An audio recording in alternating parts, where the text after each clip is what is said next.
વિભાવતજી શ્રી રાજચંદ્રજી સ્વભાવમગ્ન થયા છે, તે માટે પ્રણમો ચરણે ગો સૌને ગમી ગયા છે.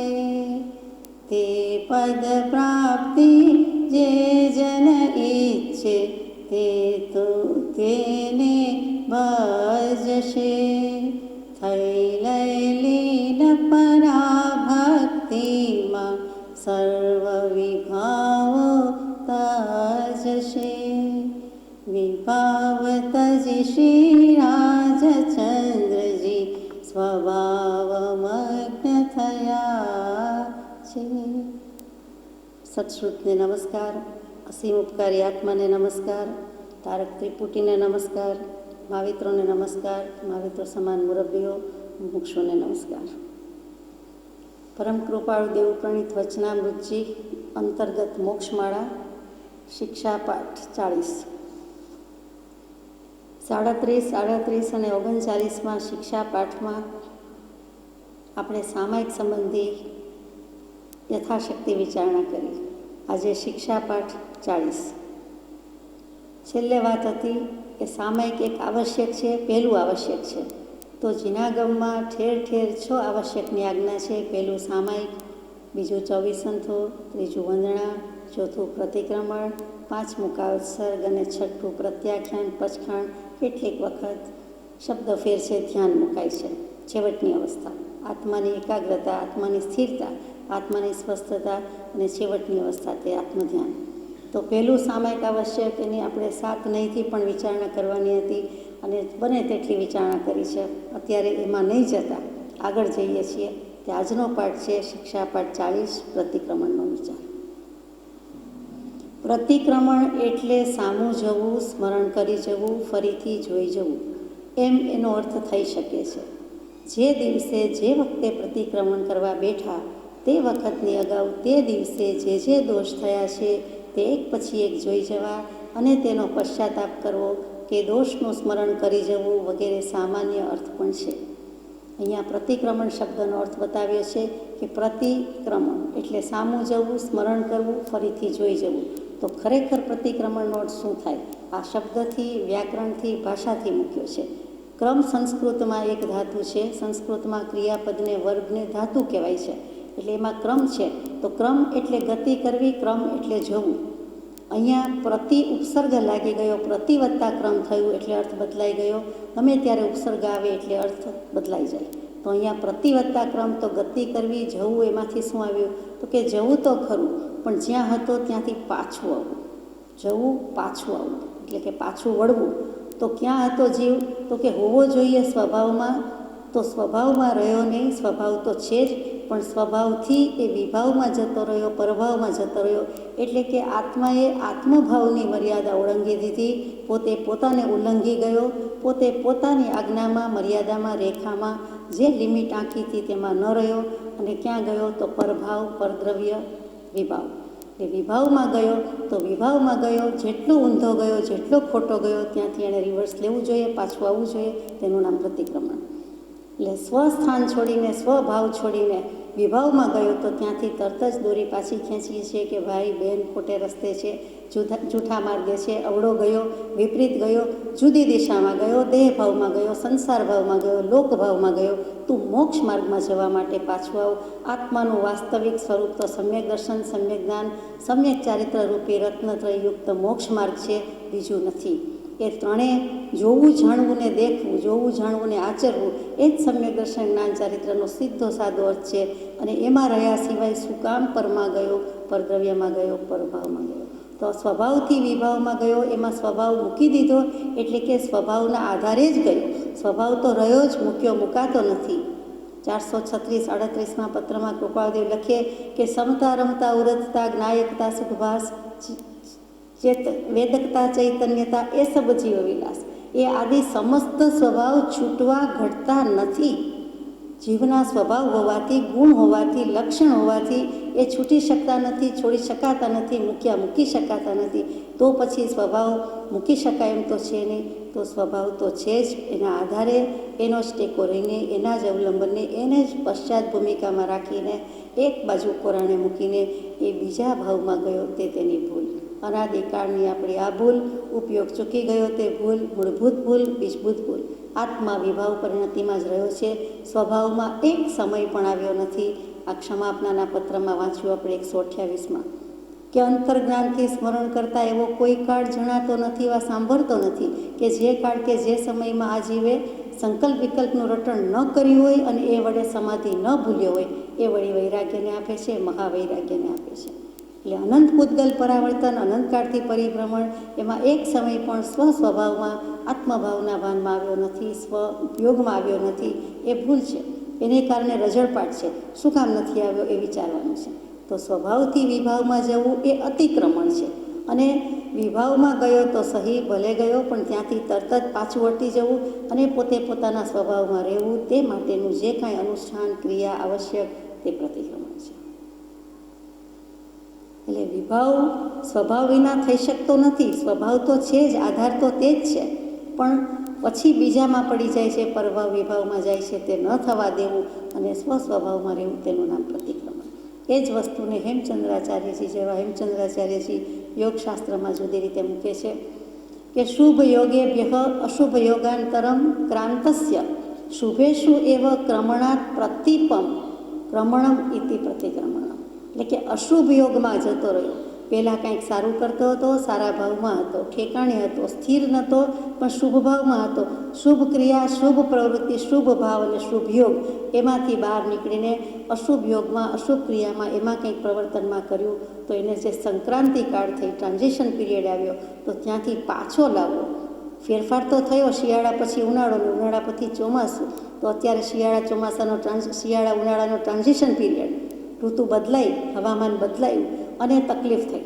બધાને તકલીફ થઈ, મોટે ભાગે બધાને ક્યાંક ને ક્યાંક નાક ગળામાં તકલીફ થાય અને થઈ રહી છે. તો તે જ સૂચવે છે કે વિભાવ થયો, વિકૃતિ થઈ, કંઈક જુદું થયું, તો શુભ યોગમાંથી અશુભ યોગમાં ગયેલા જીવને પુનઃ શુભ યોગમાં લાવવાનો પ્રયત્ન કરવો, તે પ્રતિક્રમણ. તદ્દન સીધી સાદી ભાષામાં પાપના લીટા કર્યા છે, ઘણા કર્યા છે. આ ભવમાં, આ કાળમાં, અનંત પૂતગલ પરાવર્તનમાં કર્યા છે. તે પાપના લીટા ભૂસવાનું રબર, ઇરેઝર જો કાંઈ હોય તો તે પ્રતિક્રમણ છે. આડાવડા ચિત્રામણ, આડાવડા લીટા એ ભૂંસી નાખવાના છે. જેટલા ભૂંસતા આવડે એટલું ભૂંસતા કેટલીક વખત છેકતા કેટલાકને સંપૂર્ણપણે શેકાઈ જાય, કેટલાકને અંશ રહી જાય, કેટલાકને વધારે સ્મજિંગ થઈ જાય. જૂના કાઢવા જતાં નવા પણ બાંધે, વળી મેસ થઈ જાય, વળી ચિત્રામણ જેવું થાય. રબરનો વાંક હોવા કરતાં પોતાના ભાવનો વાંક છે, પોતાની આવડતનો વાંક છે. સરખું ન આવડે એ પણ બને. કેટલીક વખત સાધનનો વાંક છે. અહીંયા તો સત્સાધન છે, ભગવાન નિર્દિષ્ટ સાધન છે, જીનાગમમાં મૂકેલું સાધન છે. આનાથી વધારે સત્સાધન બીજું શું હોય? તો આ 6 આવશ્યકમાં મૂક્યું છે, તે પ્રતિક્રમણ છે. સાધનનો દોષ નથી, સાધન આપનારનો દોષ નથી. દોષ પોતાનો રહ્યો, પોતાની આવડત, પોતાના ગુણને કેળવ્યા નથી. એટલે તે પ્રમાણે યથાયોગ્ય રીતે સ્થિરતાપૂર્વક, શાંત ચિત્તે, વિવેકપૂર્વક પ્રતિક્રમણ કરી શકતો નથી. જે કરવું તે પ્રતિક્રમણ. હમણાં જ આપણે પ્રતિક્રમણ કર્યું. ક્ષમાપના બોલ્યા, હે ભગવાન, હું બહુ ભૂલી ગયો. એ શું છે? ક્ષમાપના કયો કે પ્રતિક્રમણ કયો, કોઈ ભેદ નથી. એ આવશ્યક દિવસમાં 4 વાર કરવાની પ્રભુશ્રીજી બ્રહ્મચારીજી આજ્ઞા કરી છે, એમનેમ નથી કરી. જીવ કંઈ ને કંઈ ભૂલ કર્યા જ કરે છે, સમયે કરે છે, પાપ બાંધ્યા કરે છે, અશુભ કે શુભ ભાવકર્મ થયા જ કરે છે. તો તે એમાંથી કાંઈક નિવડતી જાય, કાંઈક મોટી ભૂલ કરી હોય, મોટો દોષ કર્યો હોય, તો થોડી વારે જે કર્યું હોય ત્યાં તેને તરત જ લક્ષ્ય કરાવે છે કે હે ભગવાન, હું બહુ ભૂલી ગયો. શું જીનાગમમાં જ પ્રતિક્રમણ છે? આપણને આવા સવાલ થાય કે માત્ર જૈન હોય તે જ પ્રતિક્રમણ કરે? સમસ્ત જગતના જે કોઈ જીવો છે તે બધાને માટે પ્રતિક્રમણ છે. જે જગતના મુખ્ય ધર્મો છે તે બધામાં પ્રતિક્રમણ કીધેલું છે. વૈદિક પરંપરામાં શું કહે છે? તો યજુર્વેદમાં એક શ્લોક આવે છે કે આચરેલા પાપના ક્ષય માટે હું આ ઉપાસના કરું છું, અર્ઘ્ય કરું છું અને થયેલા દુરાચરણનું વિસર્જન કરું છું. વૈદિક પરંપરામાં જે પ્રતિક્રમણ કહીએ છીએ તે બીજું કાંઈ નથી, સંધ્યાકર્મ કહીએ છીએ. 3 વખત કરતા હોય છે, અમારે ત્રિકાલિક સંધ્યા હોય, અમારે 3 વખત બધું કરવાનું હોય, એવા શબ્દ આપણે સાંભળ્યા હોય છે. એ સંધ્યા કર્મ છે. એ જ વસ્તુને પારસી ધર્મગ્રંથ ખોરદે અવસ્થા એમાં એવું લખ્યું છે કે હું ઘૃણિત કાર્યનો પશ્ચાતાપ કરું છું. અપરાધથી અલગ થઈને પવિત્ર એવા અગ્નિની સમક્ષ, આતિશની સમક્ષ હું મારા પાપની પણ આહુતિ આપું છું. અને જે કંઈ છે તે હું હવે અગ્નિની સાક્ષીએ, અગ્નિ જેવું, એટલે કે બધા ઈંધણમાં બધા કર્મ ફૂટી જાય, તૂટી જાય, તડતડ તૂટી જાય, અને હવે હું પવિત્ર થઉં છું. પણ મૂળ વસ્તુ શું હતી કે મેં પણ ઘૃણા થાય તેવા મન વચન કાયાથી કાર્ય કર્યા છે. રોજ રોજ પારસી અગિયારીમાં દર્શન કરવા જાય, જીન દેરાસરજીમાં જાય, કેવી રીતે કોઈ પણ ધર્મ સ્થાનકમાં જાય તેવી રીતે એમ વિચારે છે કે ઘૃણિત કાર્યનો હું પશ્ચાતાપ કરું છું અને અપરાધથી અળગો થઉં છું અને અગ્નિની સમક્ષ કરું છું. ત્યાં હંમેશા આપ જાણો છો કે પારસી અગિયારીમાં સતત અખંડ રાત દિવસ અગ્નિ જલતો જ રાખે છે. અગ્નિને પવિત્ર માન્યો છે અને તે પવિત્રતા સમક્ષ હું પણ આત્માને પણ પવિત્ર કરું છું, એવો કંઈક આશય છે. એ જ વસ્તુને ખ્રિસ્તી ધર્મમાં કન્ફેશન કહે છે કે રવિવારે તો ચર્ચમાં જવું જ, અને પાપ અને પોપ બહુ નજીકનો શબ્દ છે. પાપને પોપ સમક્ષ, પાદરી સમક્ષ સ્વીકાર કરવો, તેનું નામ કન્ફેશન, કબૂલાત. ગુનો કર્યો તો કર્યો, પણ પછી એકરાર કરે છે, તે કન્ફેશન છે. બૌદ્ધ ધર્મમાં પ્રતિકર્મ, પ્રવારણા, પાપ દેશના વગેરે શબ્દો આવે. ધમ્મપદ અને સુક્ત પીટક છે, એમાં પણ આ જ શબ્દો મુકાયા છે. ઇસ્લામ ધર્મ તોબાથી કહે છે કે તોબા થઈ ગઈ, ખેદ થઈ ગયો, પછતાવા ગયા. એ બધા શું છે? પ્રતિક્રમણના શબ્દો છે. પ્રતિક્રમણની જેમ જ એવા ભાવથી બોલાતા 6 શબ્દો છે, અને એમાં બધું જ આવી જાય છે. ટૂંકમાં આપણે જે કરતા હોઈએ, જે ચાલતા હોઈએ, જે બેસતા હોઈએ, જે ક્રિયામાં હોઈએ, તે એમાંથી અબાઉટ ટર્ન કીએ એટલે શું કરીએ કે જે વિભાવ, પરભાવ, પરદ્રવ્યના ગ્રહણમાં છીએ, જ્યાંથી જેટલું ચાલ્યા ગયા ત્યાં પાછું આવવું. ઘરે આવવું હોય, ઘરથી ગમે તેટલા બહાર જઈએ, બહારગામ જઈએ, પરદેશ જઈએ, વિદેશ જઈએ, ઉડીએ, પણ પછી પૃથ્વીનો છેડો, ધરતીનો છેડો ઘર એમ કહીએ છીએ.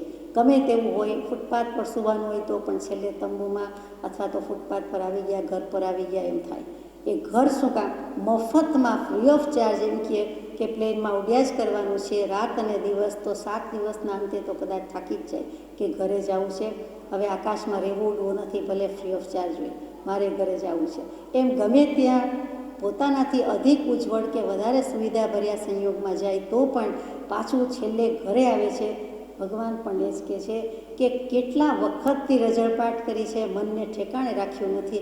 આકાશ પાતાળ સુધી, 14 રાજલોક સુધી, 3 લોક સુધી યાત્રા કરાવી છે, અનંત પૂતગલ પરાવર્તન કર્યા છે, હજુ મન થાકતું નથી, સંકલ્પ વિકલ્પ કરીને થાક્યું નથી. એટલે ત્યાં સંકલ્પ વિકલ્પથી રહિત થવું એ મહાવીરનો મુખ્ય માર્ગ છે. એ જ વસ્તુ કહી દીધી છે, અને તે જ વસ્તુની આજ્ઞામાં આપણે રહેવાનું છે. એટલે મન થાકી ગયું છે તો મન થાક્યું છે શું કામ? વિભાવ પરિણતિથી, સંકલ્પ વિકલ્પથી થાક્યું છે. જીવને લાગતુંય નથી કે સંસારથી થાકેલો છું, દુઃખી છું, અને મારું મન થાકી ગયું, હું થાકી ગયો. હું ભૂલી ગયો કે છે, પણ હું થાકી ગયો કહેતો નથી. અનંતકાળનો થાક ઉતારવાનો રસ્તો તે સ્વભાવ સમજવો અને સ્વભાવમાં સ્થિતિ કરવી, બીજું કાંઈ નથી. અને તેનું નામ પ્રતિક્રમણ છે. એટલે અબાઉટ ટર્નમાં શું આવ્યું કે જેટલું આગળ ગયા હોઈએ ત્યાંથી તેટલું જ પાછું આવી જવાનું છે. છેલ્લે બહાર જે ગયા પછી, કે બહાર ગામ ગયા પછી, કે બીજા પાસે ગયા પછી ઘર ભેગું થવું, ઘરે આવી જવું, તેનું નામ પ્રતિક્રમણ છે. આ ઘરમાં પ્રવેશ કરવાની વાત છે. સંસાર શું છે? તો કે સમય સમયે જે બીજા ભાવમાં સરી પડે છે તેનું નામ સંસાર. પાણીની જેમ સરી જાય છે, સરી જવું, પાણીની જેમ. તો ગમે ત્યાંથી વિભાવ પરભાવમાં સર્યા જ કરે છે, લપસ્યા જ કરે છે, પડ્યા જ કરે છે, તેનું નામ સંસાર છે, બીજું તો છે નહીં. કુટુંબ પરિવાર શું છે? તો કે એ પણ કાજળની કોટડી છે. આખો સંસાર કાજળની કોટડી કીધો. ક્લેશના કારણવાળો, ક્લેશના પરિણામવાળો સંસાર. તો પછી જીવ પોતે જ્યાં રહેતો હોય, જ્યાં જન્મ્યો હોય, જ્યાં જન્મીને મોટો થયો, જ્યાં પણ નિવાસ કરતો હોય, તે બધો જ પરિવાર, કુટુંબ જે કાંઈ કહ્યું છે તે કાજલ કી કોટડી. કોઈએ સારું જ કીધું છે કે કાજલ કી કોટડી મેં લાખ મું સયાનો જાય, કાજલ કી એક રેખ લાગે પુની લાગે. ગમે તેવો ડાયો શાણો વિચક્ષણ પુરુષ હોય, જ્ઞાની પુરુષ હોય, પરમાત્મા કોટીનો પુરુષ હોય, તો પણ પરમાત્મા પદની પ્રાપ્તિ થઈ ગઈ હોય તો પણ જ્યાં સુધી સદેહે છે, સહયોગી છે, ત્યાં સુધી કાજળની કોટડી સંસારને કીધો છે અને તેમાં મોહને રહેવાનો અનાદિકાળથી રહેવાનો પર્વત કીધો છે. તે કૃપાળુનું વચન છે. એ ગમે તેવો શાણો સયાનો લખ્યો છે તો પણ અહીંયા શાણો એટલે ડાયો જ્ઞાની પુરુષની જ વાત છે. એને કાજળની રેખા, કાજળનું ટપકું, કાજળની કાલીમાં કાળાશ લાગે જ લાગે. માટે કહી દીધું કે સંસારથી નિવર્તી જવું, સંસાર ભાવથી નિવર્તી જવું, તેનું નામ પ્રતિક્રમણ. ભૂલ થાય માણસ માત્ર ભૂલને પાત્ર, ભૂલ થાય તો છદ્મસ્થ માનવની પ્રકૃતિ કહેવાય. એનો સ્વીકાર ન કરે તો જીવનમાં વિકૃતિ કહેવાય, સ્વીકાર કરે તો સંસ્કૃતિ કહેવાય અને સુધારી લે તો પ્રગતિ કહેવાય. આ ગતિની જ વાત છે. ક્રમ શબ્દથી જ શરૂ કર્યું છે પ્રતિક્રમણ. એટલે પ્રતિક્રમણના આ બધા સીધા સાદા સમજાય તેવા અર્થ છે. એટલે હવે આ પ્રતિક્રમણ કેવી રીતે, તો કૃપાળુદેવ આગળ લખે છે,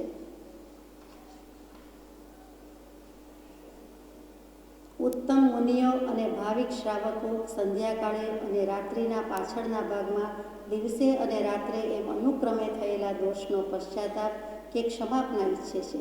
એનું નામ અહીં આગળ પ્રતિક્રમણ છે.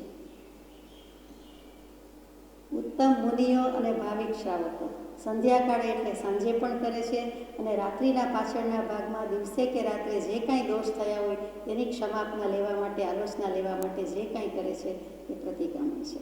અહીંયા કાળથી ભેદ બતાવ્યો છે. તો કાળ અપેક્ષા એ 3 ભેદ પણ કહેવાય છે, 5 ભેદ પણ કહેવાય છે. તો 3 ભેદ કેવી રીતે મૂક્યા છે? તો કે ભૂતકાળનું પ્રતિક્રમણ, વર્તમાનકાળનો સંવર અને ભવિષ્યકાળનું પછખાણ. આ પ્રમાણે આપણે પાઠ બોલીએ છીએ કે ભૂતકાળ એટલે આ ભવમાં પણ આજ સુધીમાં અદ્યક્ષણ પર્યંત જે દોષ થયા તે સમયની અપેક્ષાએ ભૂતકાળ થઈ ગયો એટલે ભૂતકાળનું પ્રતિક્રમણ. અનંત ભાવોનું તો ખરું જ, તો કે એ પ્રતિક્રમણ. ત્યાર પછી વર્તમાનકાળનો સંવર એટલે વર્તમાનકાળમાં અત્યારે જે જીવી રહ્યા છે તેમાં જે કંઈ નવા સમયે પાપ બંધાય છે, ભાવ થઈ જાય છે, તેને સંવર કરું છું એટલે કે તેને અટકાવું છું. બારી બારણા બંધ કરીએ છીએ તો કેટલીક વસ્તુ અંદર પ્રવેશી શકતી નથી, આપણે જાણીએ છીએ. તો એવી જ રીતે પેસવા દેતાય નથી અને પેસી ગયા હોય, પ્રવેશી ગયા હોય તો બહાર કાઢી આવીએ, મૂકી આવીએ છીએ. એવી જ રીતે આવા શુભ ભાવો તો ચાલતું નથી એટલે રાખવા પડે છે, પણ અશુભ ભાવને તો પરિહાર કરીએ છીએ, છોડી દઈએ છીએ. એટલે ત્યાં વર્તમાનકાળનો સંવર થયો અને ભવિષ્યકાળના પછકાણ થાય કે જે આવનારો સમય છે તેમાં મારે હવે કંઈ ભૂલ કરવી નથી, પુનરાવર્તન કરવું નથી, દોષ કરવા નથી. એટલે ભવિષ્યના પછખાણ હોય. ભવિષ્ય કી પ્રતિજ્ઞા આત્માર્થે કરીએ કામના, સબલ પાપ દોષ હો જાય પના. આપણે હમણાં જ મોટી 14 કહ્યું છે. એ પ્રતિક્રમણ આપણે પણ અવશ્ય કરવું, કારણ આત્મા મન, વચન અને કાયાના યોગથી અનેક પ્રકારના કર્મ બાંધે છે. પ્રતિક્રમણ સૂત્રમાં એનું દોહન કરેલું છે, જેથી દિવસ રાત્રિમાં થયેલા પાપનો પશ્ચાતાપ તે વડે થઈ શકે છે. શુદ્ધ ભાવ વડે કરી પશ્ચાતાપ કરવાથી લેશ પાપ થતાં પરલોક ભય અને અનુકંપા છૂટે છે. આત્મા કોમળ થાય છે. ત્યાગવા યોગ્ય વસ્તુનો વિવેક આવતો જાય છે. ભગવાનની સાક્ષીએ અજ્ઞાન ઇત્યાદિ જે દોષ વિસ્મરણ થયા હોય તેનો પશ્ચાતાપ પણ થઈ શકે છે. આમ એ નિર્જરા કરવાનું ઉત્તમ સાધન છે. પ્રતિક્રમણ કરવાની આજ્ઞા આપી. મન, વચન, કાયાના યોગથી અનેક પ્રકારના કર્મ બાંધે છે. પરમ કૃપાળુદેવ કહે છે કે જીવ કદાચ નિવૃત્તિ લે છે, આરંભ સમારંભ ઓછો કરે છે, તો પણ સમયે જ્યાં સુધી સમ્યક દર્શન થયું નથી, આત્મજ્ઞાન પ્રાપ્ત થયું નથી, ત્યાં સુધી અનંત કર્મનો વ્યવસાય કર્યો છે. સમયે અનંત કર્મ બાંધે છે. કદાચ અત્યારે સ્વાધ્યાય ભક્તિમાં બેઠા હોઈએ તો પણ એ અનંત કર્મનો બાંધનારો છે. એ વ્યવસાય, એ બિઝનેસ, એ ધંધો પૂરો થયો નથી. પણ આત્મલક્ષ્મી, આત્મધન ધોવા માટેનું જે કરવાનું છે, ધંધો તો આય છે. સારા ભાવ કરવા એ પણ ધંધો જ છે. ધન ધોયા કરવું છે. તે લૌકિક દૃષ્ટિમાં ધન ધોયા કરે તે ધંધો, તેવી જ રીતે પારલૌકિક દૃષ્ટિએ, આધ્યાત્મિક દૃષ્ટિએ પણ આત્મધન ધોવા માટેનું જે કંઈ જરૂરી ક્રિયા અનુષ્ઠાન છે તેનું નામ પ્રતિક્રમણ છે. એટલે પ્રતિક્રમણ સૂત્રમાં એનું દોહન કરેલું છે. પ્રતિક્રમણ નામનું એક મોટું શાસ્ત્ર, સૂત્ર, ગ્રંથ છે.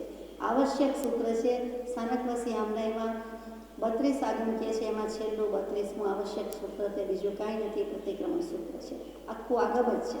અને 45 આગમમાં પણ એક આગમનું નામ આવશ્યક સૂત્ર, જેના ઉપર નિર્યુક્તિ, ટીકા, ચોરણી, વૃત્તિ વગેરે ઘણું લખાયું છે અને ભાષ્ય પણ લખાયું છે. ધુરંધર આચાર્યોએ એમાં લખવામાં બાકી રાખ્યું નથી. એવું પ્રતિક્રમણ સૂત્ર આપણે મોક્ષમાળા છે 108 પાઠ, એવડું જ લગભગ એવડું જ પુસ્તક ઘણાને મોટા ભાગનાને જૈનોને મુખપાઠ હોય છે, કંઠસ્થ હોય છે, તે એટલું જ પુસ્તક છે. 200 પાન તો માંડ હશે, 5x7ની સાઇઝના, એટલે બહુ મોટી વાત નથી. એમાં સમસ્ત શાસ્ત્રોનું દોહન આવે છે. 14 પૂર્વ અને એનો સાર, જેમ સામાયિક એનો સાર જેમ નવકાર, તેમ એનો સાર પ્રતિક્રમણ સૂત્ર છે.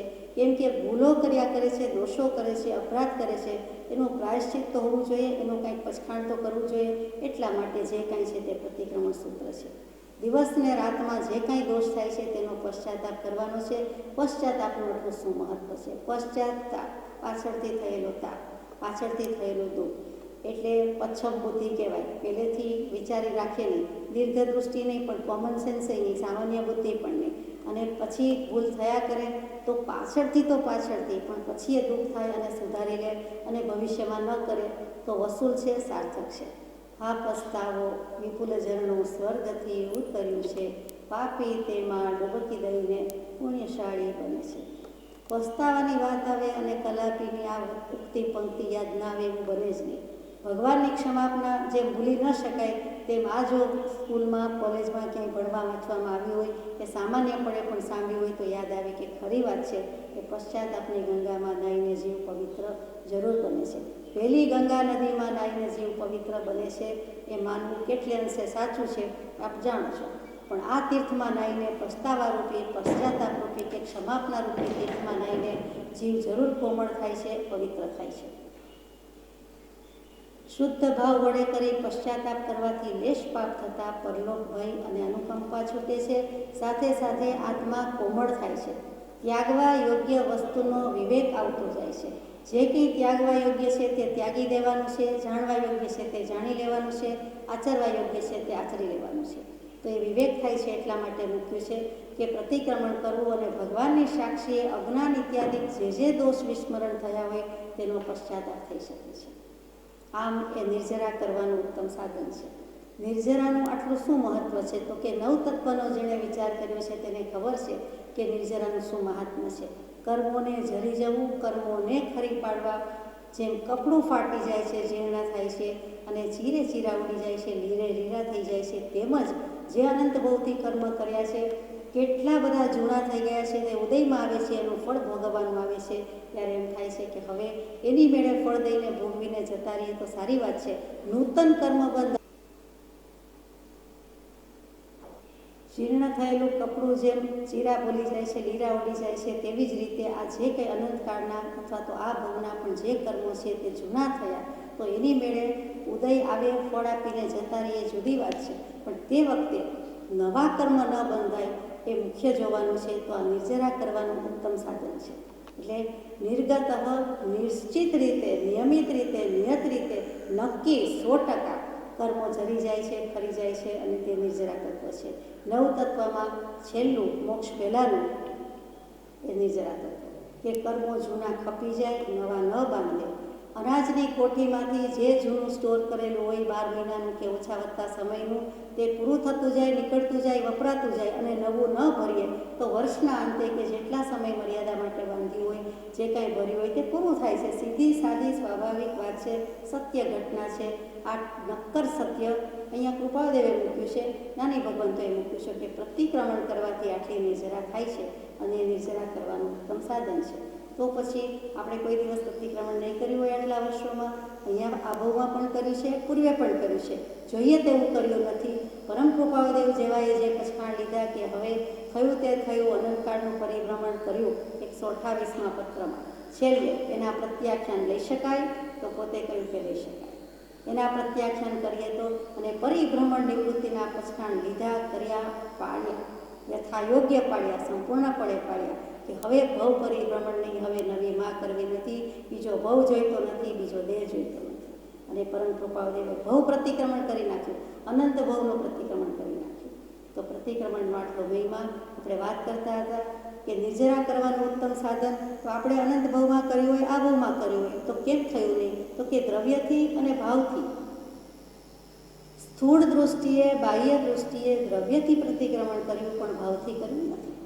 તો દ્રવ્યથી પ્રતિક્રમણમાં એક દૃષ્ટાંત બહુ સરસ છે કે એક કુંભારના ઘેર કુંભકારને ઘેર એક સાધુ મહારાજે ઉતારો રાખ્યો. વિહાર કરતાં કરતાં ઉપાશ્રય નહીં હોય કે ગમે તેમ, એટલે ત્યાં સૂચતો આહાર મળી રહે છે, બધું ઓરાવે છે. અને ત્યાં થોડા દિવસ જે વચ્ચેનો ટાઈમ હોય તે ચોમાસું કરવા માટે નહીં, પણ વચ્ચેનો શેષકાળ વિહારમાં એ મુનિ ત્યાં રહ્યા. એમાં એકની ઉંમર નાની હતી અને એક કુંભારને ત્યાં એનો દીકરો પણ એવો નાનો હતો. એટલે દોસ્તીના દાવે કે ગમે તેમ તો એ બધા માટલા બનાવે મૂકે. અને ખરેખર તો સચેતને સ્પર્શ કરવાની આજ્ઞા નથી, પણ તે સાધુ મહારાજને ગમે તેમ પણ બાળવય હોવાથી કે ગમે તેમ દોસ્તીના દાવે પેલો બનાવતો જાય અને એમાં નાનો કાંકરો મારતો જાય અને હંમેશા કાંકરાથી ફોડી નાખે, એની મટોકી લગભગ ફોડી નાખે. માટલીને ઘડા રૂપે બરાબર થવા ન દે, પાકવા ન દે. સમજતા જ નથી, કરવા જ દે છે. કોઈ કહે છે તો પણ લેતા નથી. બહુ થાય તો મિચ્છામી દુક્કડમ થઈ ગયા. સાંજે પ્રતિક્રમણ, સવારે પ્રતિક્રમણ, અને આપણે સોરી કહી દઈએ તેમ પ્રતિક્રમણ કે મિચ્છામી દુક્કડમ કહી દઈએ. મિચ્છામી દુક્કડમ તો એણે કહી દીધું.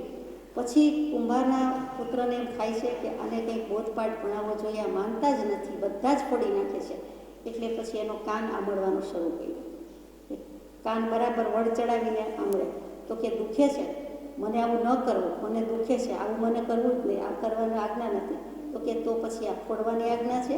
તો પછી પ્રતિક્રમણ તમે મિચ્છામી દુક્કડમ કહ્યું, મેં મિચ્છામી દુક્કડમ કીધું, શીખી લીધું, સાંભળી લીધું, આવડી ગયું. આ મિચ્છામી દુક્કડમ કહે ને આ મિચ્છામી દુક્કડમ કહે. સોરી શબ્દ નથી, દિલગીરી નથી, પણ ભાવે જ છે.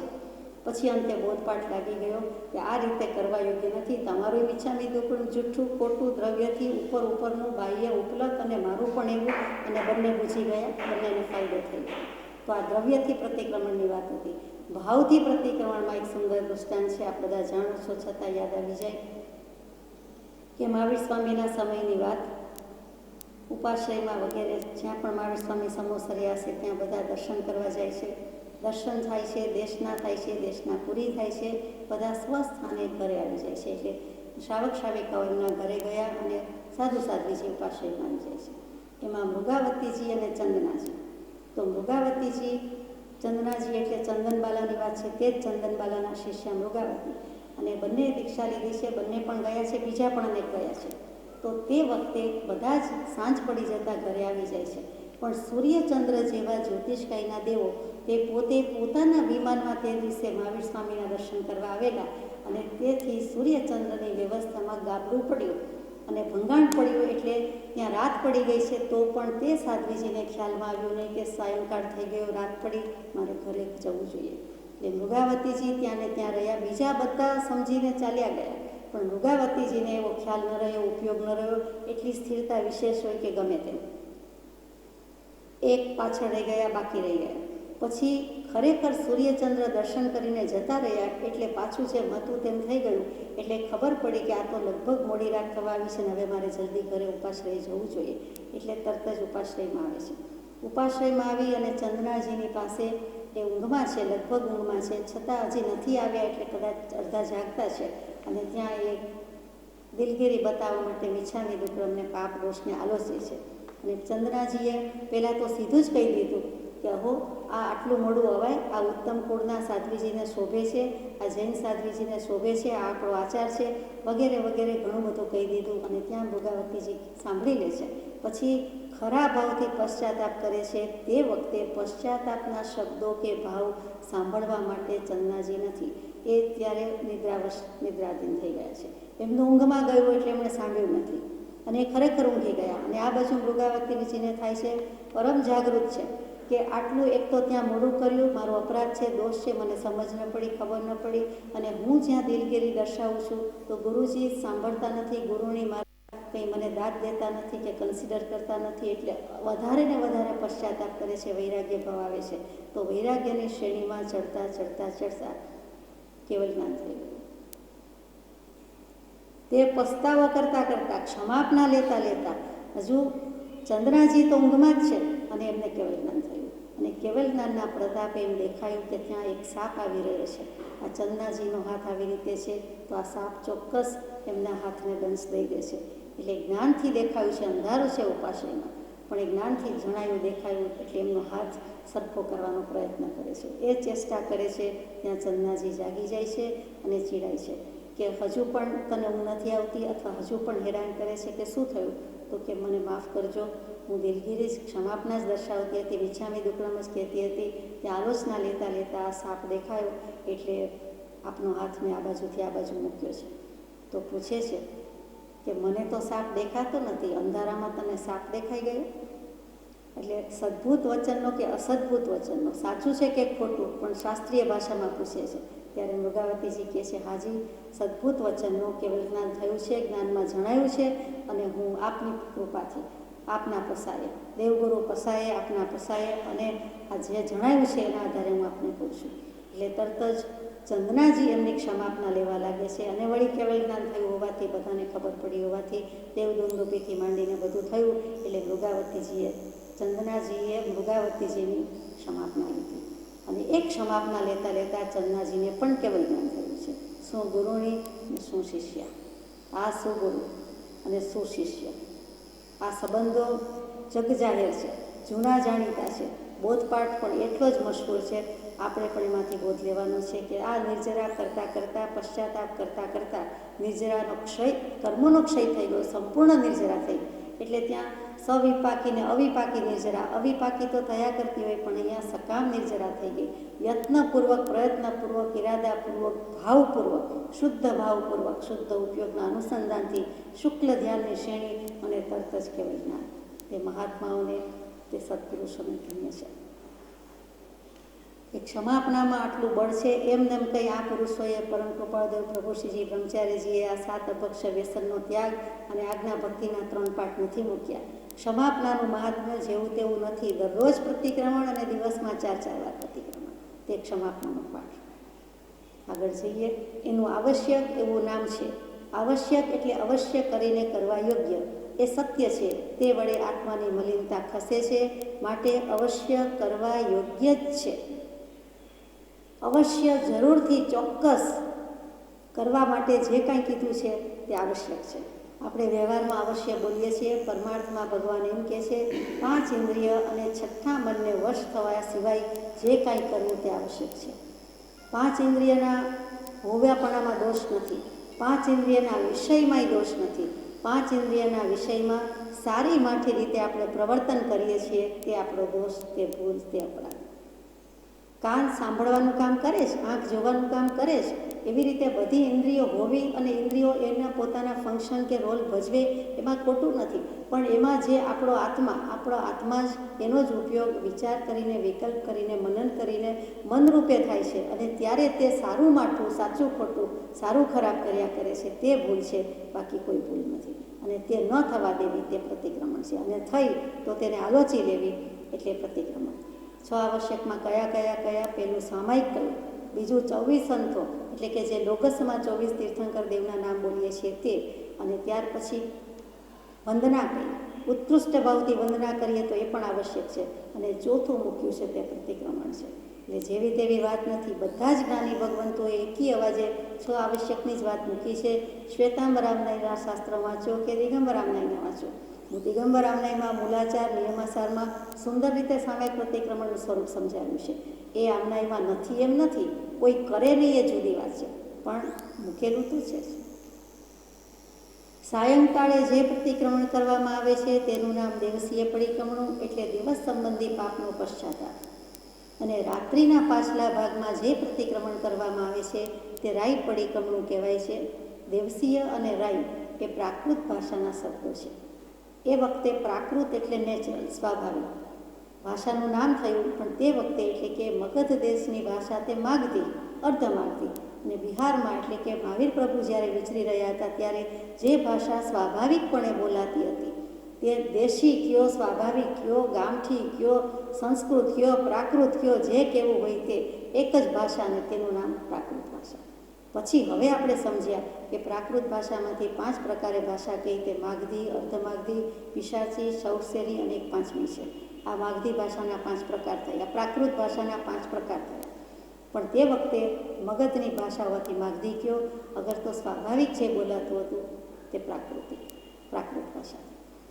તો દિવસ કહેવાની બદલે ત્યાં દેવસીય કહેતા હશે, રાત્રિ નહીં, રાત નહીં, એની બદલે રાઈ બોલાતું હતું. આપણે જેમ રાત્રિ બોલવાના બદલે રાત બોલીએ છીએ એવી રીતે રાઈ કહેવાતું હતું. એ પ્રાકૃત ભાષાના શબ્દો છે. પખવાડિયે કરવાનું પ્રતિક્રમણ તે પાક્ષિક કહેવાય અને સંવત્સરે કરવાનું હોય તે સાંવત્સરિક કહેવાય. પખવાડિયું તો આપણે સમજીએ પક્ષ એટલે પખવાડિયું. પક્ષ એટલે કોઈ એક પક્ષ, બીજો પક્ષ, એક ગ્રુપ, બીજું ગ્રુપ, એમ નહીં, પણ પક્ષ કહેતા જ 15 દિવસ પખ, એના ઉપરથી પાક્ષી પ્રતિક્રમણ, પક્ષી પ્રતિક્રમણ, પખવાડિયું થયું. અને સંવત્સર એટલે સંવસંતિ ઋતવ યત્ર ઇતિ સંવત્સર. સંવત્સર એટલે એક વર્ષ. શું કામ વર્ષ? તો કે સંવસંતિ એટલે કે જ્યાં બધી જ ઋતુઓ આવીને વાસ કરે છે તે, એટલે બધી ઋતુઓ એક વર્ષમાં તો આવી જ જાય. શિયાળો, ઉનાળો, ચોમાસું આવી જાય, હેમંત, શરદ, ગ્રીષ્મ, વર્ષા, જે કાંઈ બીજી રહી ગઈ તે 6 ઋતુ પણ એમાં આવી જાય છે. ગમે તે રીતે લાવો તો 12 મહિનામાં એક કાળચક્ર પૂરું થાય જ છે. બધી ઋતુ એકવાર આવી જાય છે એટલે એનું નામ સંવત્સર છે. તો સંવત્સર એક વર્ષે જે કરવાનું છે, વર્ષના છેલ્લા દિવસે જે કરીએ છીએ, જિનાગમથી પર્યુષણનો છેલ્લો દિવસ તે વર્ષનો છેલ્લો દિવસ, એટલે ખાતું સરભર કરીએ છીએ તે સાંવત્સરિક પ્રતિક્રમણ છે. સત્પુરુષોએ યોજનાથી બાંધેલો એ સુંદર નિયમ છે. એટલે અહીંયા કાળની અપેક્ષાએ મૂકેલા ભેદ છે કે દેવસીય રાઈ દિવસ રાતનું પણ છે અને 4 દિવસનું, 8 દિવસનું, મહિને અને ચોમાસી ચૌદસનું કહીએ છીએ તે પણ છે, અને છેલ્લે વર્ષના અંતે થાય છે તે સાંવત્સરિક છે. હવે વાત લેવાની છે આગળ કે બીજી કઈ રીતે મૂક્યું છે. કેટલાક સામાન્ય બુદ્ધિમાનો એમ કહે છે કે દિવસ અને રાત્રિનું સવારે પ્રાયશ્ચિત રૂપ પ્રતિક્રમણ કર્યું હોય તો કંઈ ખોટું નથી, પરંતુ એ કહેવું પ્રામાણિક નથી. રાત્રિએ અકસ્માત અમુક કારણ કે કાળધર્મ થઈ પડે તો તે દિવસ સંબંધી રહી જાય. જેમ કોઈને એમ થાય કે આજ્ઞાભક્તિ કરવાની છે પણ આખો દિવસ થયો નથી તો રાત્રે 12 વાગ્યે દિવસ બદલાઈ જાય ને 12 વાગ્યે કરવા બેસે, ખોટું નથી. 12 વાગ્યે 1 વાગ્યે ન કરે એના કરતાં ઘણું સારું, પણ પછી એ દિવસ કયો ગણવો? એ આવતીકાલે તારીખ બદલાઈ ગઈ, દિવસ બદલાઈ ગયો તો એ રીતે એ આવતા દિવસમાં આગલા દિવસમાં ગયું, અથવા ભેગું કરીને 2 દિવસનું સામટું કરે તો એ કરવા જેવું નથી. માથે દેવું રહી જાય છે કે આજે કરવાનું હતું એ આખો દિવસ ગયો, આખી રાત, અડધી રાત ગઈ, 12 વાગી ગયા, હજી ન કર્યું ને 12 પછી કરે. માનો કે દરમિયાનમાં કે પહેલાં દે છૂટી જાય તો આજના દિવસનો ક્રમ બાકી રહી ગયો. એટલે એ ન થાય માટે કહે છે કે કાળધર્મ થાય, કંઈ અમુક કારણ આવી પડે, અકસ્માત થઈ જાય તો દિવસ સંબંધી કરવાનું હોય તે રહી જાય છે. માટે જે કાળે જે કરવાનું હોય, જે પ્રમાણે નિયમ આજ્ઞા લીધી હોય તે કરી લેવાની ભગવાનની આજ્ઞા છે. પ્રતિક્રમણની વાત આવે એટલે મિથ્યાત્વનું પ્રતિક્રમણ, અવ્રતનું પ્રતિક્રમણ, પ્રમાદનું પ્રતિક્રમણ, કષાયનું પ્રતિક્રમણ, અશુભ યોગનું પ્રતિક્રમણ, આ 5 પ્રતિક્રમણ આપણે કહીએ છીએ. તો મિથ્યાત્વનું પ્રતિક્રમણ શું? તો કે લોઢાની જાળીનો દરવાજો હોય તો પશુ, પંખી, ચોર, દુશ્મન ન આવી શકે. સીધી વાત છે. પશુ પંખી, મોટા પશુ પંખી ના આવે, નાના તો આવી જાય ગમે ત્યાંથી, અને ચોર દુશ્મન પણ ના આવે. ટૂંકમાં બધી જ રીતે ગ્રીલ કરી હોય તો ક્યાંયથી કશું આવી ન શકે. એનું નામ મિથ્યાત્વનું પ્રતિક્રમણ. અને તેના દૃષ્ટાંતમાં મૂકે છે હંમેશા શેણિક મહારાજાને. અનાથી મુનિ અને શેણિક મહારાજા. તો શેણિક મહારાજાને તે વખતે એમ થાય છે કે અનાથી મુનિ અનાથ છે, હું તમારો નાથ થઉં. અનાથી મુનિને થાય છે કે તું શું નાથ થઈ શકવાનું, તું પોતે જ અનાથ છે. એટલે શેણિક રાજા અનાથી મુનિનો જે સંવાદ ઉત્તરાધનજી સૂત્રના અધ્યયનમાં છે, 20મું અધ્યયન છે ઘણું કરીને, અને આપણે અહીંયા મોક્ષમાળામાં ભાવનાબોધમાં શિક્ષા પાઠમાં લઈ લીધેલું છે, એ વિશેષ વિગતમાં નહીં જતા.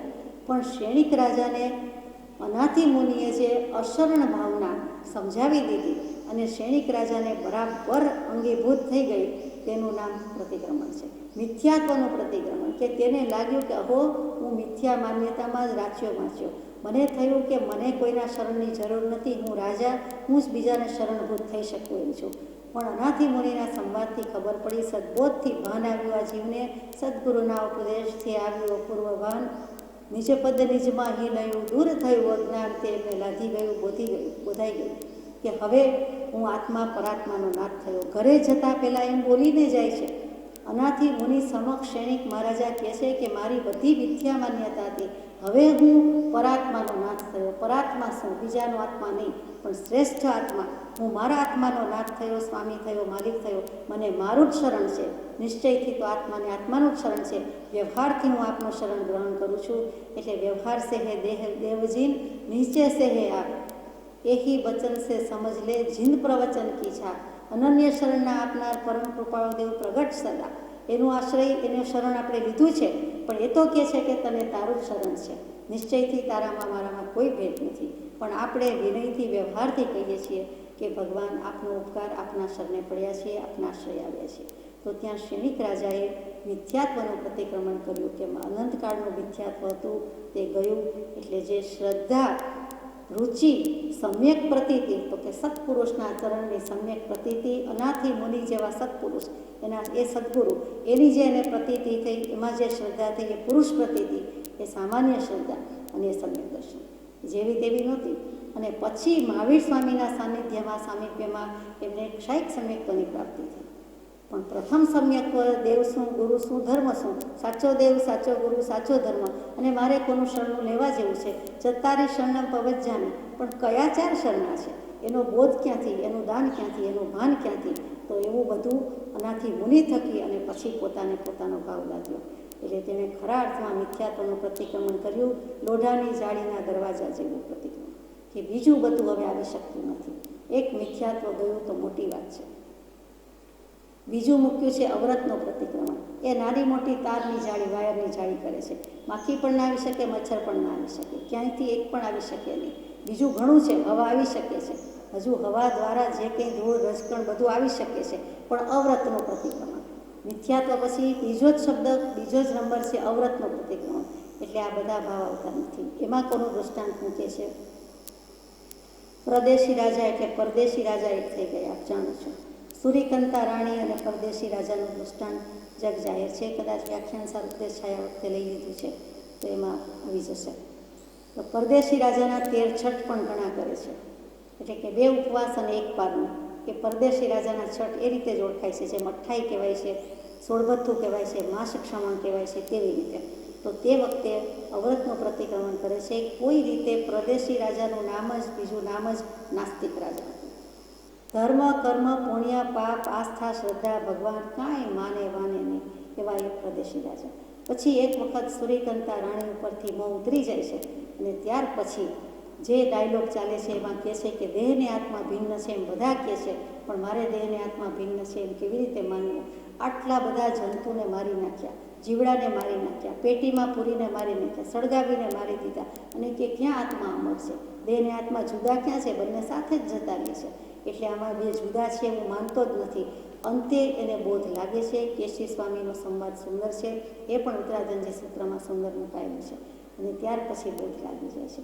તો હવે માને છે કે દેહને આત્મા ભિન્ન છે અને આજ સુધીની મારી ભૂલ હતી, અને એટલે હું કોઈ વ્રત લેતોય નહોતો, કોઈને લેવું હોય તો લેવા દેતોય નહોતો, પણ હવે બૂજી જાઉં છું, બોધ પામી જાઉં છું, અને અવ્રતનું પ્રતિક્રમણ કર્યું. એટલે નાના મોટા દોષ રહ્યા છે, માખી મચ્છર જેવું નથી આવતું, પણ બીજી બધી કર્મરજ હજી રહી છે. ત્રીજું પ્રતિક્રમણ છે પ્રમાદનું પ્રતિક્રમણ. એમાં કાચનો દરવાજો મૂક્યો છે કે હવા, ધૂળ, બહારનો શોર, બકોર, અવાજ કાંઈ જ ડિસ્ટર્બ ન કરે, ખલેલ ન કરે, વિક્ષેપ ન કરે. એટલે ગ્લાસનો ગેટ સાઉન્ડ પ્રૂફ હોવો જોઈએ, એટલે અવાજ પણ નથી. એ પ્રમાદનું પ્રતિક્રમણ છે. એ પ્રમાદના પ્રતિક્રમણમાં એક નેમિનાથ ભગવાનના સમયમાં 22મા તીર્થંકર નેમિનાથ ભગવાન, અરિષ્ટનેમી પ્રભુ, અને તેમના સમયમાં એક શૈલક નામના રાજા થયા. અને શૈલક રાજા એ જ પછી ઋષિ થયા, મુનિ થયા, એટલે શૈલક મુનિનું દૃષ્ટાંત કહેવાય છે કે એણે પ્રમાદનું પ્રતિક્રમણ કેવી રીતે કર્યું. અનેક દૃષ્ટાંત છે, કોનું કહેવું ને કોનું ન કહેવું. તેમ છતાં આગમમાં જેની નોંધ લેવાય છે એનો જ આપણે રેફરન્સ આપીએ છીએ, વિચાર કરીએ છીએ. તો શૈલક રાજર્ષિનો દૃષ્ટાંત કેમ અપાય છે? તો પેલા રાજા હતા, નેમિનાથ ભગવાનથી બોધ પામ્યા, 500 શિષ્યો સાથે દીક્ષા લીધી, 500 શિષ્યો આગળ છે પણ પોતે પ્રમાદમાં પડી ગયા. એટલે મુનિપણું તો છે, પણ એટલો બધો એ જમાનામાં પણ શિથિલાચાર કે કયા નિર્ગ્રંથની શ્રેણીમાં મૂકવા. પુલાક, બકુશ, કુશીલ, કશાય પ્રતિસેવન, નિર્ગ્રંથ અને સ્નાતક. નિર્ગ્રંથના 5 ભેદ છે, તો છેવટના તો નથી, સફળ તો નથી, પહેલો નંબર તો નથી, પણ એ પ્લસમાં કે એ ક્લાસમાંય નથી આવતા તો શિથિલાચારમાં આવે છે. તે સાધુ ખરા પણ સાધુપણું જોઈએ તેવું નથી, શિથિલાચાર આવી ગયો. તો એ શિથિલાચારી મુનિને બોધ આપવા માટે એમના એક શિષ્ય આવે છે એક વખત અને કહે છે કે પ્રભુ, મારી આ પ્રમાણે ભૂલ થઈ, મને પ્રાયશ્ચિત આપો. ગુરુ છે, દીક્ષા ગુરુ છે એટલે પ્રાયશ્ચિત લેવા જાય છે. ખબર છે કે આ શિથિલાચારી છે, પ્રમાદી છે, ગુરુ પ્રમાદ સેવન કરે છે, પણ બોધ આપવા માટે. તો ત્યારે એમને તે વખતે સમય પાક્યો હોય કે ઉપાદાન બળવાન થઈ ગયું, ગમે તેમ લાગી જાય છે કે હું આ શિષ્ય મારી પાસે પશ્ચાતાપ માટે આવે છે, એને પ્રાયશ્ચિત જોઈએ છે, હું પ્રાયશ્ચિત આપવાને લાયક છું, મારા આચારનું ઠેકાણું છે, અથવા હું જ આટલો પ્રમાદ નથી કરતો, એનો નહીં જેવો પ્રમાદ છે તો પણ એ સોરી કહેવા આવ્યો, પ્રાયશ્ચિત લેવા આવ્યો, તો મારી પાસે તો કેટલો બધો પ્રમાદ છે, હું તો એ જ કરું છું. હું શું કરવા આવ્યો હતો? રાજા હતો, બધું હતું, અને મેં દીક્ષા લીધી, અને હું શું કરી રહ્યો છું? પરમ પૂજ્ય બ્રહ્મચારીજીનો ટંકોત્કીર્ણ વચન યાદ આવે, ગમે તે પ્રસંગમાં, ગમે તે જગ્યાએ આ એક વચન યાદ આવી જાય, બેડો પાર થઈ જાય કે હું શું કરવા આવ્યો છું અને શું કરી રહ્યો છું, કે આજના દિને અથવા અત્યારે કર્તવ્ય છે જી. એટલે તરત જ આપણને ભાન થઈ જાય, ક્લિક થઈ જાય કે હું આ મને શોભતું નહોતું, છાજતું નહોતું, મેં ખોટું કર્યું, ખરાબ કર્યું, મારે તો આત્મકલ્યાણ માટે મળેલો મનુષ્ય દેહ, પરમ કૃપાળદેવને શરણે પડેલો જીવ, અને મારે આવા અશુભ ભાવ, અશુભ યોગમાં પ્રવર્તન કરાય, તરત જ તત્ક્ષણ વિધિન નો ટાઈમ તરત જ બૂજી જાય. આતરું રહેતું નથી, એક સમય બીજા સમયનું આતરું રહેતું નથી. કૃપાળદેવની કરુણાનું યાદ આવે કે સમય માત્રના અનવકાશે આખો લોક સ્વસ્વરૂપ પ્રત્યે હો, અન્ય સ્વરૂપ પ્રત્યે ન હો, અન્ય પ્રત્યે ન હો. કે અમને તો એવું થાય છે, કૃપાળદેવ કહે છે કે આખી દુનિયા, એક એક જીવ, એક એક જંતુ એક સમય માત્ર ગુમાવ્યા સિવાય પોતાના સ્વરૂપમાં જ રહે, પોતાના ભાવમાં રહે, પોતાના ઉપયોગમાં રહે. આ સનાતન સંપ્રદાયના સત્પુરુષોની નિષ્કારણ એવી કરુણા આવે છે. ઋષભદેવ ભગવાનની એવી જ કરુણા, મહાવીર સ્વામીની એવી જ કરુણા, પરમ કૃપાળદેવ બીજા મહાવીર સ્વામીની એવી જ કરુણા, દરેક સત્પુરુષની આ જ કરુણા છે. એ સનાતન સંપ્રદાયના છે, કેમ કે આત્મામાંથી આવેલું છે, આત્માને ઓળખ્યો અને આત્માને બોધે છે, અને આત્મા થઈને બોધે છે. એમાં બીજું હોય શું? બીજી અપેક્ષા જ શું હોય? એ સ્વમાં જ હોય, બીજું હોઈ શકે નહીં. તો શૈલક મુનિને ત્યારે બોધ લાગી ગયો, અને પ્રતિક્રમણ કરતાં કરતાં એને પ્રાયશ્ચિત દેવાની વાત કરતાં કરતાં પોતાના પ્રમાદનું પ્રતિક્રમણ થઈ ગયું. અને એક જગ્યાએ એમ આવે છે કે પછી કેવલ જ્ઞાન થઈ ગયું, એક જગ્યાએ એમ આવે છે કે દેવલોકમાં ગયા અને એકાદ ભૂમાં થઈ જશે. પણ કેવું પ્રતિક્રમણ કે સીધો મોક્ષ જ થઈ જાય? તો મિથ્યાત્વનું પ્રતિક્રમણ, અવ્રતનું પ્રતિક્રમણ, પ્રમાદનું પ્રતિક્રમણ, કાચનો દરવાજો, એટલે બીજું બધું બંધ થઈ ગયું. ચોથું કષાયનું પ્રતિક્રમણ, તે ચંડ કૌશિક સર્પે કર્યું હતું. આપ જાણો જ છો, મહાવીર સ્વામીના સમયની જ વાત છે. જેને પ્રતિબોધ્યો મહાવીર સ્વામીને બધા કહે છે આ બાજુ ન વિચરશો, આ વન જંગલમાં જવા જેવું નથી, ત્યાં એક મહાભયંકર કાળો ઝેરી સર્પ ચંડ કૌશિક નામ જ એનું છે, રહે છે, વસે છે, અને આપને દંશ દઈ દેશે. મહાવીર સ્વામી ત્યાં વિચરે છે, ચંડ કૌશિક આવે છે, દંશ દે છે, પણ ત્યાં લોહીની બદલે દૂધની ધારા છૂટી છે. એને લાગે છે આ કોઈ સત્પુરુષ છે, જ્ઞાની પુરુષ છે, એટલે દર્શન માત્રથી પણ નિર્દોષ અપૂર્વ સ્વભાવને પ્રેરક તો ચંડ કૌશિકને ત્યાં જ થઈ જાય છે. આંખ માંડીને, દૃષ્ટિ માંડીને કદાચ દર્શન કર્યા હોય કે નહીં, પણ દર્શન ગણો કે આ જે દંશ દેતા જે લોહીનો સ્વાદ આવ્યો, દૂધ જેવો સ્વાદ લાગ્યો, તે જ બતાવે છે કે એને તે જ મીઠું લાગ્યું, સાચું લાગ્યું, વાલું લાગ્યું. પૂર્વનો સંસ્કારી જીવ હતો. ત્યાં મહાવીર સ્વામીએ દેશના દીધી કે સંબુજ્જ કેમ ન બુજ્જ, તું સમ્યક પ્રકારે બોધ પામ, બધી બાજુથી બોધ પામ, સમ્યક પ્રકારે બોધ પામ, કેમ બુજતો નથી, કેમ ન બુજ્જ, તને બોધ આપું છું. આ બોધ આપવાનો યોગ છે, અવસર આવ્યો છે, અને તરત જ ચંડ કૌશિક નાગને પૂર્વભવનું જ્ઞાન થયું હોવું જોઈએ. એ પૂર્વભવમાં મુનિ હતા, પણ ક્રોધ કર્યો હતો અને આ પ્રમાણે અવતાર આવ્યો હતો. તો એ જન્મમાંથી મુક્ત થવા માટે તરત થયું કે આ મુનિ સ્વરૂપ છે, ઊંચું કરીને જોઈએ ત્યાં મહાવીર મુનિ, અને આવું સ્વરૂપ તો મારું પણ હતું, મેં પણ પૂર્વભવમાં દીક્ષા લીધેલી હતી, તો હું તો આત્મા, અને આ મારે કરવા યોગ્ય નથી, એવું કંઈક મનોમંથન, કંઈક જાતિસ્મરણ જ્ઞાન, અને તરત જ ભૂજી ગયો, સમતા ભાવમાં રહ્યો, અને તેને કષાયનું પ્રતિક્રમણ કર્યું એમ કહેવાય છે. અને એમ કરતાં કરતાં પછી એ બોધ પામી ગયો. સત્પુરુષ કોણ? ખુદ ખુદા મહાવીર સ્વામી જેવો ઉત્કૃષ્ટ નિમિત્ત મળ્યો, અને પૂર્વભવનું જ્ઞાન થયું, અને બોધ મળ્યો. અહો સત્પુરુષના વચનામૃત, મુદ્રા અને સત્સમાગમ. છેવટનો અયોગી સ્વભાવમાં સ્થિતિ કરાવી દે એ મંગલાચરણમાં આપણે ગાઈએ છીએ તે વચનામૃત, મુદ્રા, સત્સમાગમમાં એટલું જોમ છે, એટલું જેટલું જોર છે એટલું બળ છે. સામે આત્મા બળ્યો થાય તો બંનેનું બળ ભેગું થાય છે, એનું જ નામ યોગ બળ. સત્પુરુષનો યોગ બળ જગતનું કલ્યાણ કરો કેવી રીતે કરે? સત્પુરુષનો યોગ થયા પછી પોતાના મન વચન કાયાના યોગ એમાં ન પ્રવર્તાવે તો યોગ બળ કેવી રીતે પ્રવર્તે? એટલે આ કષાયના પ્રતિક્રમણની વાત હતી. એમાં કયો દરવાજો આવે? લાકડાનો દરવાજો આવે કે બહારનું કાંઈ જ દેખાય નહીં, એટલે બહારનું બાહિરાત્મ દશા, બાહ્ય ભાવ કાંઈ જ પ્રવેશી શકે નહીં. પોતે તદ્દન અંતર્મુખ, અંતર સ્થિરતા, ચંદ્ર કૌશિક નાગની જેમ તે કષાયનું પ્રતિક્રમણ. એટલે હવે કોઈ બહિરાત્મ દશા જ નહીં, તરત જ ભાન થયું. જુઓ, આપ જાણો છો છતાં કહેવાય જાય કે તિર્યંચ ગતિ અને એમાં પણ સાપ જેવો જન્મ, એનો બીજો ભોગ ત્યાર પછીનો ઇમિડિયેટ બર્થ હોય તે હંમેશા નરક ગતિને ગામી હોય એમ કહેવાય છે. નરકમાં જવાનું વધારે બને અથવા તિર્યંચમાં ને તિર્યંચમાં રહે. જ્યારે આ સાપ સાપીણી, નાગ નાગિણી, પાર્શ્વનાથ ભગવાનની વાત અત્યારે કરું છું, એ ધર્ણેન્દ્ર અને પદ્માવતી દેવરૂપે થાય. એટલે સત્પુરુષના બોધનું વચનનું કેટલું બળ છે કે ગતિ બદલાઈ ગઈ, નિયમ જાણે કે બદલાઈ ગયો. ચંદ્ર કૌશિક નાગ પણ દેવલોકમાં ગયા હોય એ જુદી વાત છે. અહીંયા પાર્શ્વનાથ ભગવાનના પણ નાગ નાગિણીની વાત છે, એ પણ જુદી વાત છે. પણ બંનેને અનુસંધાન છે કે એને પ્રતિક્રમણ કર્યું અને ગતિ બદલાઈ ગઈ, કે તિર્યંચ ગતિ ન મળી, નરક ગતિ ન મળી અને અધોગતિના બારણા બંધ થઈ ગયા સત્પુરુષનું વચન મુદ્રા સત સમાગમ થતા અને ઉર્ધ્વ ગતિ દેવગતિમાં ચાલ્યા ગયા. વળી આત્મા છુનું ભાન થઈ ગયું, એ મોટી વાત હતી. હવે પાંચમો છેલ્લો પ્રતિક્રમણ તે અશુભ યોગનું પ્રતિક્રમણ છે. એમાં કેવું છે બહારનું? તો કે છિદ્ર રહિત સીધો સપાટ દરવાજો છે, જેમાંથી કાચનો દરવાજો હોય કે જે કહો તે બારીક રજ ધૂળ કાંઈ જ આવી શકતું નથી, પ્રવેશી શકતું નથી. સપાટ, ફ્લેટ અને છિદ્ર રહિત, કોઈ પણ જાતનું કાણું નહીં. લાકડામાં છિદ્ર આવે જ આવે, વનસ્પતિમાંથી બનેલું હોય એટલે. પણ કાચ તે કાચ, એમાં એકેય દરવાજો નથી, એકેય કાણું રહેતું નથી, છિદ્ર રહેતું નથી. તો અશુભ યોગનું પ્રતિક્રમણ કોણે કર્યું? તો કે પ્રસન્નચંદ્ર રાજર્ષિએ કર્યું. મહાવીર સ્વામીના સમયની જ વાત, ક્ષણિક મહારાજા રસાલા મસાલા સાથે વંદન કરવા નીકળે છે અને ત્યાં રસ્તામાં એક મુનિને કાયોત્સર્ગમાં અડોલ અચલ આસને સ્થિર જોઈને તરત જ ઉતરે છે, નમસ્કાર કરે છે. પછી મહાવીર સ્વામીના દર્શને જાય છે.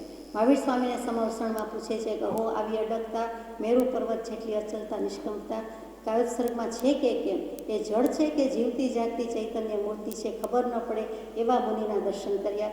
એ મુનિની અત્યારે દેહ ત્યાગ થાય તો એમની શી ગતિ થાય? તો મહાવીર સ્વામી કહે છે કે અત્યારે જ, આ ક્ષણે જ તું બોલે છે ત્યારે અત્યારે જ, અને હું સાંભળું છું ત્યારે ને જવાબ આપું છું ત્યારે, જો દેહ ત્યાગ થાય તો 7મી નરકે જાય. કે આવા અડોલ અચલ આસન છે ને, તો કે ભલે હોય. અને ત્યાં તો વાજા વાગ્યા, દેવદુંદુભીનો નાદ થયો, કેવળ જ્ઞાન થયું. તો કે આપણે પ્રભુ મને આમ કહ્યું ને, આ કહે છે, સાંભળે છે, એટલી વારમાં મનના પ્રબલ અધ્યવસાય બદલાઈ ગયા. પ્રસન્નચંદ્ર રાજર્ષિ છે, પહેલાં રાજા હતા, પછી ઋષિમુનિ થયા છે, દીક્ષા લીધી છે. તો તરત જ થયું કે હો મારા દીકરાની દયા આવી કે મારો દીકરો રાજકુંવર રાજા બધું સોંપીને આવ્યો છું, પણ બીજો રાજા એના પર આક્રમણ કરવા જાય છે, કરે છે.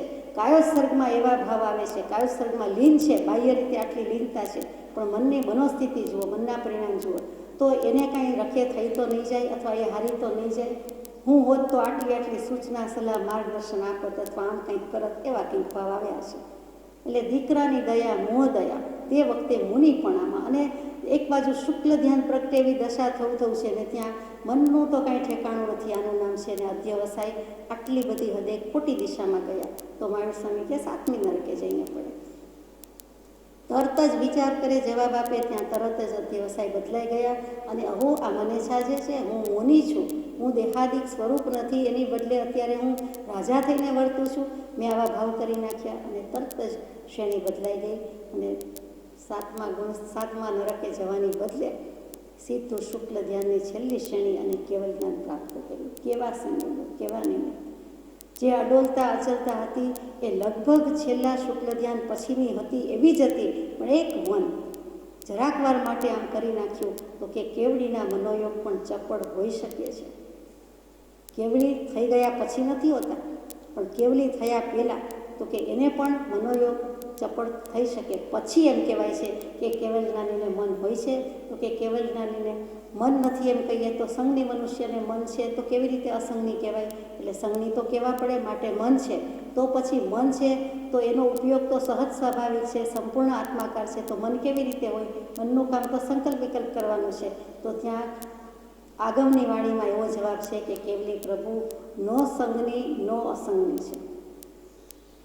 નો એટલે નહીં એમ નહીં, અડધા સંગની ને અડધા અસંગની એમ નહીં, કથનચિત અલ્પ, કથનચિત રીતે અપેક્ષાએ સંગની પણ છે, અપેક્ષાએ અસંગની પણ છે.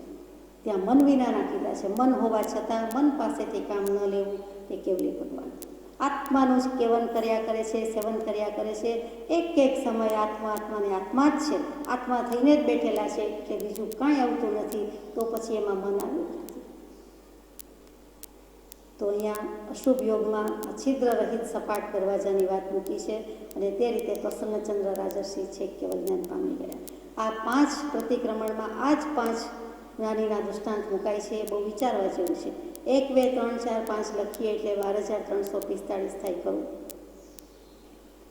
લાઈનમાં લખીએ, સીધી લીટીમાં લખીએ એટલે 12,345.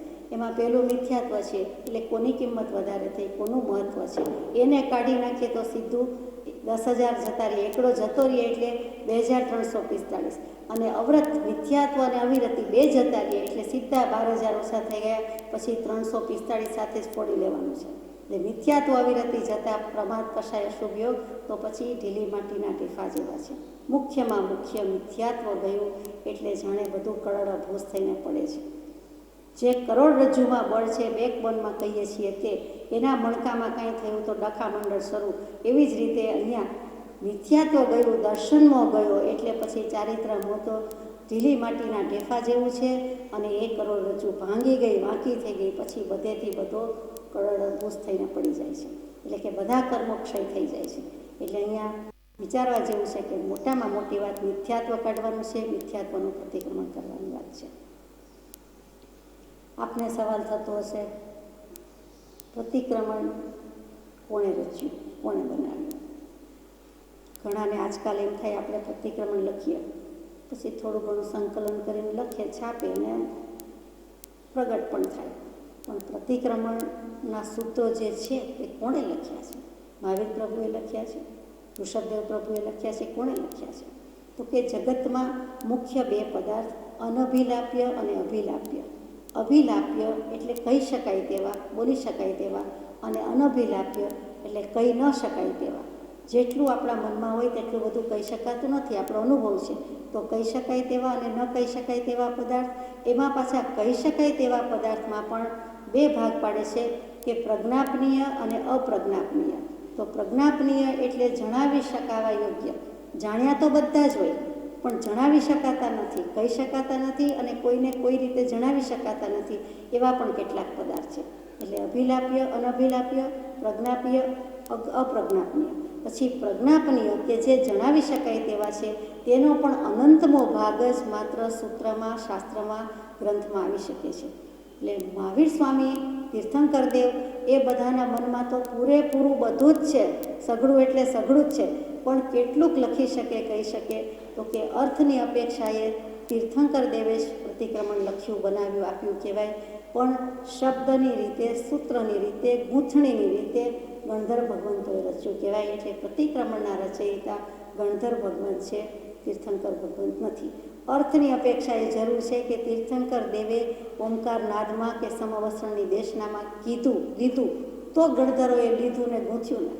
એટલે અર્થ તો એમણે કહી દીધો, ભાવ તો કહી દીધો, પણ શબ્દસ્થ કોણે કર્યું, ગ્રંથસ્થ કોણે કર્યું? તો કે ગણધર ભગવંતોએ. એટલે આ પાછળથી આચાર્ય ભગવંતોએ લખેલા નથી, કહેવાનું તાત્પર્ય તે છે. મૂળ વાણી જે છે, આગમ વાણી છે, આગમમાં જ આવી ગયું કે આર્ષ પુરુષ થાય છે, આત્મા થઈને બેઠા છે તેવા પરમાત્મા. આ આત્માની મર્યાદામાં બધી બાજુથી જે આત્મા થઈને બેઠા છે એની પાસેથી જે વાણી નીકળે છે, અનુભવભૂત વાણી છે, આત્મામાંથી નીકળેલું છે, એણે જે કીધું છે તે બધું તે આગમ છે. એટલે પાછળથી આચાર્યોએ લખ્યા એમને તીર્થંકર દેવ પણ હાથમાં કલમ લઈને લખે વાતમાં માલ નથી. એમણે તો દેશના જ દીધી હોય છે. તેમાંથી ગણધર ભગવંતોએ એમના શિષ્યત્વ હોવાથી જેવા ગુરુ એવા શિષ્ય, સવાયા શિષ્ય કેમ કે પાને ચડાવ્યું છે. કલમથી લખ્યું છે. તો અહીંયા કૃપાળુદેવ બીજા મહાવીર કયો કે બીજા ગણધર કયો, જેટલું કયો તેટલું ઓછું છે. તો એ પ્રજ્ઞાપનિયામાંથી અનંતમો ભાગ જ સૂત્રોમાં શબ્દોમાં આવી શકે છે. એટલે પ્રભુની વાણીનો યોગ પ્રવર્ત્યો છે ત્યારે આ બધું મળ્યું છે. અર્યંતો અર્થના કેનારા અને અર્થને ગૂંથનારા, સૂત્રને ગૂંથનારા કેનારા તો ગણધર ભગવાન છે. એટલે પ્રતિક્રમણ જેમ તેમ નથી, પ્રતિક્રમણની ભાષા જેમ તેમ નથી, પરમ પવિત્ર છે. પ્રતિક્રમણ માટે કેટલાક શબ્દો બીજા વપરાય છે શાસ્ત્રોમાં. હરિભદ્ર સુરીજીએ કીધા છે અને બીજા કોઈ દિગંબર આચાર્ય થઈ ગયા, યતિ વૃષભાચાર્ય, એમણે પણ ત્રિલોક પ્રજ્ઞપ્તિમાં કીધા છે.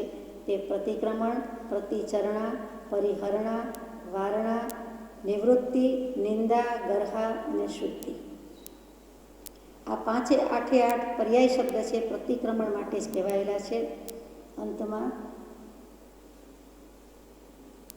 પ્રતિક્રમણની યોજના બહુ સુંદર છે, એના મૂળ તત્વ બહુ ઉત્તમ છે. જેમ બને તેમ પ્રતિક્રમણ ધીરજથી, સમજાય એવી ભાષાથી, શાંતિથી, મનની એકાગ્રતાપૂર્વક અને યત્નાપૂર્વક કરવું. કેટલા બધા ગુણની અપેક્ષા છે. ધીરજથી કરવું, ક્યારે પૂરું થાય એમ નહીં.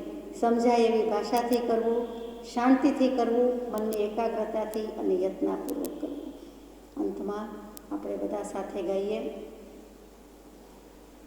ખામે મેં સવ જીવા, સવે જીવા ખમંતુ મેં, વિત્તિ મેં સવ ભૂયસુ, વેરમ વચમ કેળઈ. પછી છેલ્લું એવમ મયમ આલોયમ નિંદિય ગરિય દુગંચિયમ સમમ તિવિહેણમ પડિકંતો વંદામી જીણ 24 તીર્થયરમ. 24 જીણમ સજાત્મ સ્વરૂપ પરમ ગુરુ.